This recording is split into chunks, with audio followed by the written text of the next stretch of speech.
Hello guys, welcome to the channel Concept of Laws. Today we start the topic Arrest Before Judgment. Rule 1 Order 21 of CPC and Attachment Before Judgment Rule 5 Order 38 of CPC. Before start the topic, please subscribe my channel and like the videos. So let's start the video. Generally होता क्या है कि judgement पहले आता है, degree pass out होती है, judgement आता है तो अरेस्ट होता है, उसके बाद अरेस्ट किया जाता है।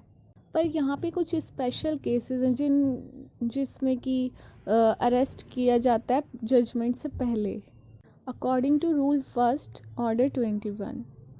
कुछ स्पेशल केसेस होते हैं जिसमें कि कोर्ट जो है उसको पहले ही अरेस्ट कर लेती है जो डिफेंडेंट होता है। अगर कोई प्लेंटिफ है जो उसको एफिडेविट देना होता है कोर्ट में एप्लीकेशन के साथ, तो वो कुछ स्पेशल सर्कमस्टेंसेस ये हैं कि जैसे कि डिफेंडेंट कोई डिले ना कर दे, किसी कोर्ट के प्रोसेस को अवॉइड कर दे, कोर्ट का जो प्रोसेस है उसको अवॉइड करने के लिए कोई डिले ना कर दे, तो इसलिए उसको पहले ही अरेस्ट कर लिया जाता है। या फिर कोई डिक्री जो उसके अगेंस्ट पास हुई है उसमें कोई डिले ना कर दे, या फिर जो कोर्ट का जुरिस्डिक्शन है, local limit of jurisdiction of the court जो है उसको छोड़ के ना चला जाए, वो वहाँ से भाग ना जाए। अगर वो डिफेंडेंट इस चक्कर में है कि मैं भाग जाऊँ यहाँ से, जजमेंट आने से पहले मैं ये जगह छोड़कर भाग जाऊँ, तो उसको अरेस्ट कर लिया जाता है। जजमेंट से पहले उसको अरेस्ट कर लिया जाता है, कोर्ट में पेश किया जाता है। या फिर कोई प्रॉपर्टी है जिसको वो डिस्पोज ऑफ ना कर दे कि इधर से उधर कर दे, जिस पर केस चल रहा है, तो उसको पहले ही अरेस्ट कर लिया जाता है। कोई भी प्रॉपर्टी या फिर उसका कोई पार्ट है जो जिस पर कि केस चल रहा है उसको हटा दे वहाँ से, या फिर डिस्पोज ऑफ कर दे, इस टाइप से, इसलिए उसको पहले ही अरेस्ट कर लिया जाता है। तो पहला एक पॉइंट तो इसका ये हो गया।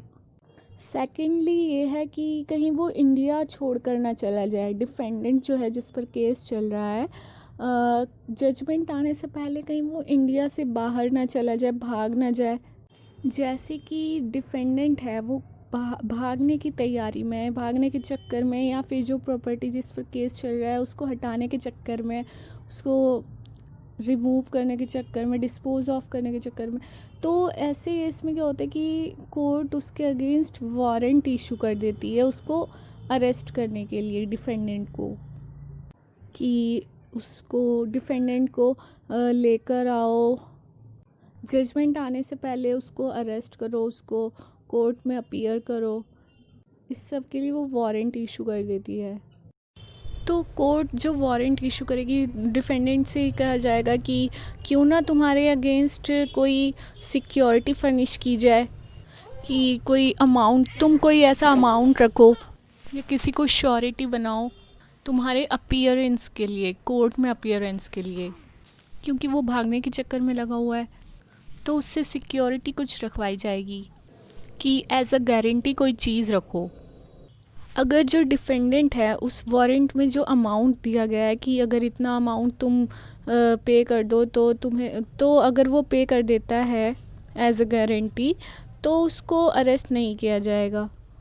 बट ये वारंट इशू किया जाए या ना किया जाए, ये कोर्ट देखेगा कि ऐसा कोई ग्राउंड बन रहा है कि उसको अरेस्ट किया जाए, या फिर ऐसा कोई ग्राउंड नहीं बन रहा है, मतलब कि जैसे कि वो भागने के चक्कर में या फिर कोई प्रॉपर्टी डिस्पोज ऑफ करने के चक्कर में, ऐसा अगर कोर्ट को लगता है तभी वो वारंट इशू करती है, वरना वो सिर्फ प्लेंटिफ के कहने पर डिफेंडेंट को अरेस्ट नहीं कर लेती है।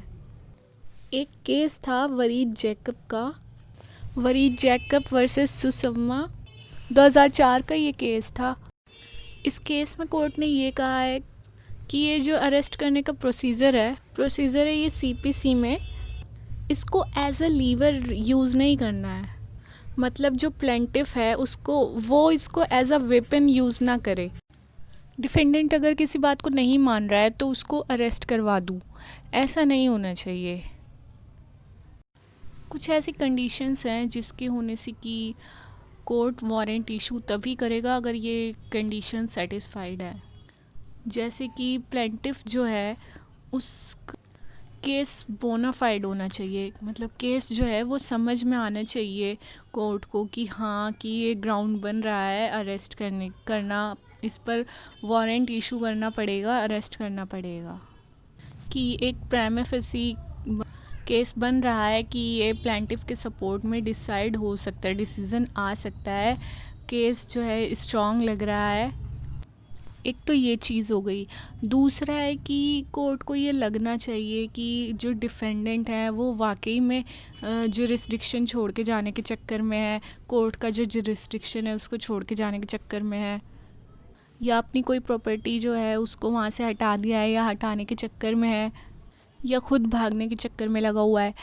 इस तरीके के जो ग्राउंड्स बनते हैं तब वो कोर्ट को लगता है कि हाँ वारंट इशू करना चाहिए।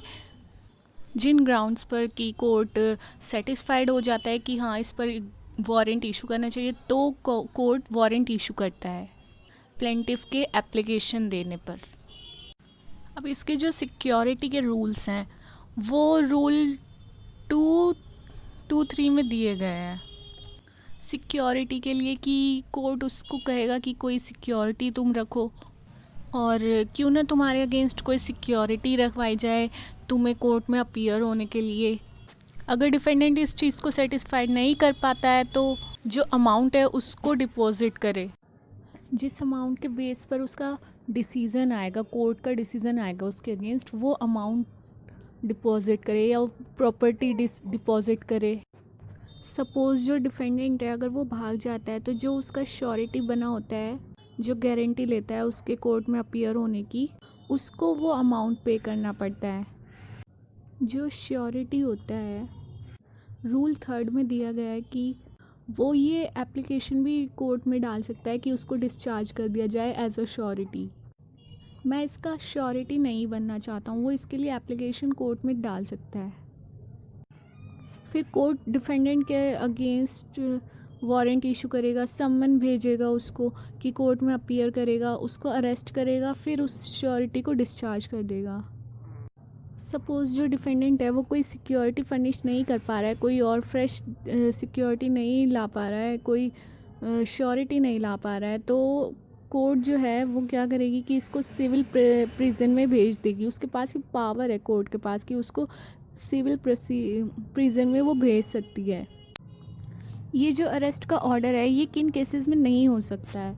अगर हम ऑर्डर 38 पढ़ें तो इसके अंदर बता दिया गया है कि अगर कोई लैंड के ऊपर मैटर है, कोई इमूवेबल प्रॉपर्टी के ऊपर मैटर है, तो जो दिया गया है सेक्शन 16 के अंदर क्लॉज ए से टी के अंदर जो पॉइंट्स दिए गए हैं उनसे रिलेटेड अगर कोई मैटर होगा तो अरेस्ट के लिए वारंट इशू नहीं किया जाएगा, अरेस्ट के लिए एप्लीकेशन नहीं एक्सेप्ट की जाएगी कोर्ट में।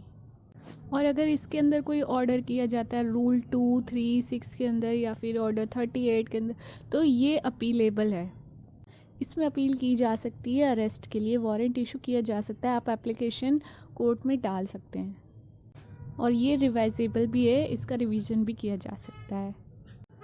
तो ये हमारा ऑर्डर 38 रूल 1 to 4 कवर हो गया है जो कि डील करता है अरेस्ट बिफोर जजमेंट पर। So guys, thanks for watching and share the video.